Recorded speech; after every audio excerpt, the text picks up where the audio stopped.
Hello everyone and welcome to the School of Serenity. In this video, I want to talk about an interesting research paper that I came across recently. This paper summarizes the analysis that researchers have done on Einstein's brain. I'm going to post a link to the publication in the description box below. The surprising fact that I learned from this study was that Einstein's brain was actually smaller than average. However, as we all know, he was one of the smartest scientists, if not the smartest. Then the question is, how did he accomplish so many amazing things? Stay tuned to find out the answer. The rest of this video, I'm going to be talking about three subjects. Number one, the historical background on how scientists were able to do the analysis on Einstein's brain. Number two, what made Einstein such a smart person based on these research findings. And number three, how can we apply these learnings to improve our own cognitive abilities? The historical background. Albert Einstein's elder son endorsed the removal of his father's brain after his death in 1955. He insisted that his father's brain should be used only for research to be published in scientific journals of high standing. Thomas Stoltz Harvey was a pathologist who conducted the autopsy on Albert Einstein in 1955. Strangely, Harvey later kept Einstein's brain without permission for decades. In 1978, Einstein's brain was rediscovered in Harvey's possession by journalist Stephen Levy. Its sections had been preserved in alcohol in two large mason jars for over 20 years. In 2010, Harvey's heirs transferred all of his holdings, including the remains of Einstein's brain, to the National Museum of Health and Medicine. This included 14 photographs of the whole brain, which was now in fragments. The surprising fact is that Einstein's brain was actually relatively small. We all know that there's a positive correlation between brain weight and body height and also age. In other words, taller people usually have larger brains and the brain size normally shrinks as we age. After adjusting for the impact of age and height, scientists found that Einstein's brain was actually smaller than average. Einstein's brain weighed only 2.7 pounds at the time of his death, which is less than the average adult male brain, which weighs about 3 pounds. However, they also notice two important nuances.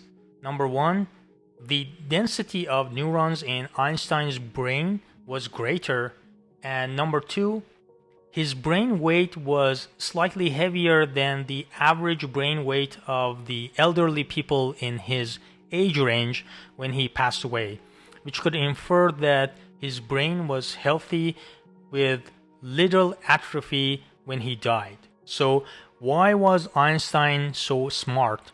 In this part of the video, I want to focus on what scientists discovered about Einstein's brain and what was the secret to his genius.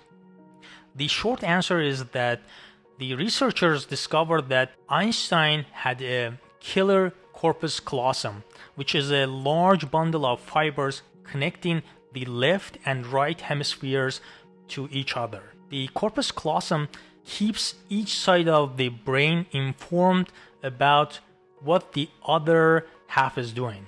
The inner brain connection allows our hands to coordinate and our bodies to move with intention. But it also allows thoughts and ideas that are generated in the right brain to be processed and expressed with language which originates in the left brain. We all have that connection between the left and right, but for Einstein, the connection was extraordinary. Researchers established this using a novel method for determining the thickness of Einstein's corpus callosum. They applied the new technique to the recently discovered images of his brain to make the measurements.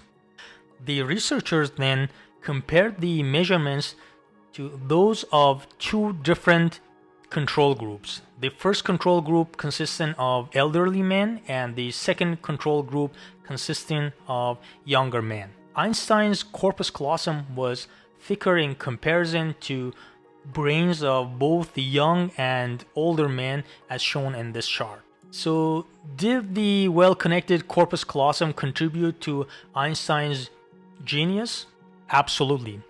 He also had other neurological attributes that contributed as well, including a prefrontal cortex of extraordinary size. Taken together, these traits may have allowed for his remarkable visuospatial and mathematical abilities, along with his preference for thought experiments. How can we benefit from this information? This research is interesting because it demonstrates the important role that corpus callosum plays in improving our cognitive and creative abilities. Therefore, we can supercharge our brains by consciously working on improving the connectivity between the left and the right hemispheres. And the good news is that science has already shown us that neuroplasticity makes this possible at any age. Neuroplasticity, also known as brain plasticity, is the ability of neural networks in the brain to change through growth and reorganization. These changes range from individual neuron pathways making new connections to systematic adjustments. There are many types of practices that we can use in order to improve the connectivity between the left and the right hemispheres in the brain. I'm going to create another video to discuss these techniques in more detail in the future. However, in general, any type of activity during which we engage both sides of our brains at the same time strengthens the corpus callosum. For example, playing an instrument such as a piano, where the left hand and the right hand are working independently of each other, will help us build a stronger bridge between the left and right hemispheres. I hope that you like this video. If you have any feedback or suggestions, please add them in the comment section below. And don't forget to like this video and hit the notification bell so that you don't miss any of my future videos. Stay serene, take care, and thank you.